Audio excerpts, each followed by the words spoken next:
I'm actually proud of myself, concerning that I'm one of the high-risk people because of the age, I would say. But then nursing is my passion. So immediately when MSF actually asked to say, who are the people who would want to go and do pandemic COVID-19, I volunteered to be part of those. Ideally, you would plan your day to say, okay, I know that tomorrow I'm going to go and swab so many clients, I need to go and do these tracings. But when you get to the clinic, you find that there are urgent swabbing that you need to go and do. There are people that needs to be swabbed, or there are trainings. Sometimes, like yesterday, I planned for a training. After the training, I needed to go and do swabbing. But it didn't go that way. The coronavirus pandemic has hit South Africa the hardest on the African continent, with numbers rising rapidly every day.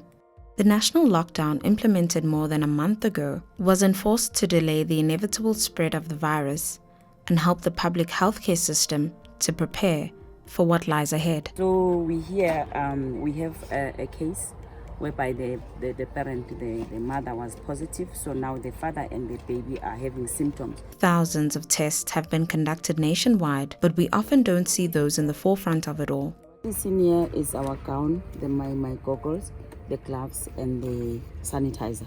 And your shoes. And then the shoes. This is the life of a COVID-19 tester. It is risky, yes, I cannot lie to you. There are days that I ask myself, why am I doing it? Because I can see many health workers are dying and they are getting this. And I'm asking myself, do I want to be a hero in South Africa, to be said, no, she was a hero? No, I don't want to be a hero. I'm doing it to save the country, to save my community. For me, to swap a 1 year, 4-month child, it's very painful for me. One thing that affected me is that I'm wondering whether is she negative or positive. Is it fine? Yeah. It's actually have some blood. Okay. It's okay.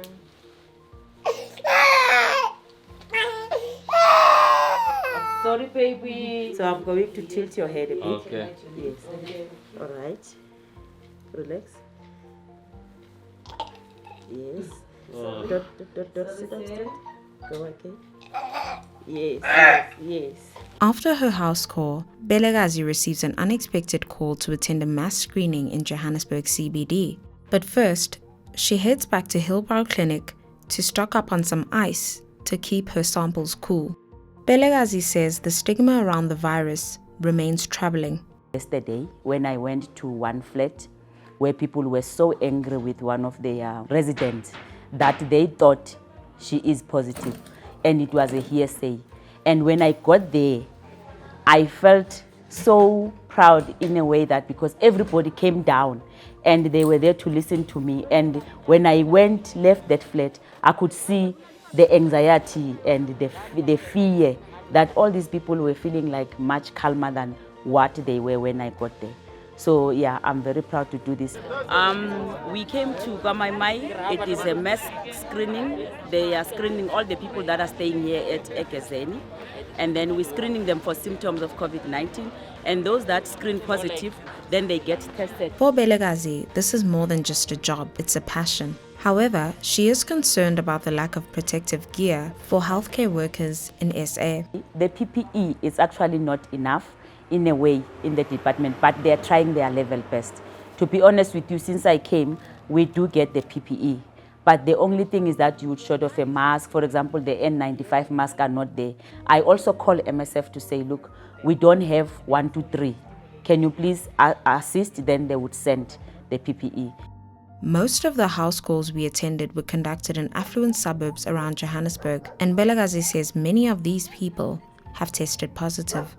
The final call of the day is delivering swabs collected to Charlotte Macklek at Johannesburg Academic Hospital. Bhelekazi says it's unusual for her to get to the hospital this early. Now I'm at the NHLS lab. I'm handing in the samples that we swapped from the people that we were swabbing for them to test them. Then we will wait for the results. And the results, because of the backlog, they actually take 3 to 5 days. She receives a call to do a mass screening at Midrand, but her team raises concerns on conducting 117 tests so late in the day. They had to book us in Johannesburg, then the accommodation. For example, I have a house in Johannesburg, but I don't go to my house because I don't want to go there as I'm working with the Covid-19 to see my grandson, the most person. I do see my children, but I just see them like lightly, go and come back where I stay. There are days when I feel that I don't want a thing. I just want to get a shower and then go to sleep. Sometimes I get here around 8 o'clock, 7 o'clock. The latest would be 9 o'clock if I'm too late. Then I will start to check the results for the previous tests that we did. I actually refused the opportunity, like now, last week when the lockdown was finishing. I was given an opportunity that you can stop if you want, but I said no, because I felt that I'm still needed. So no, I would never change it for anything. I would continue.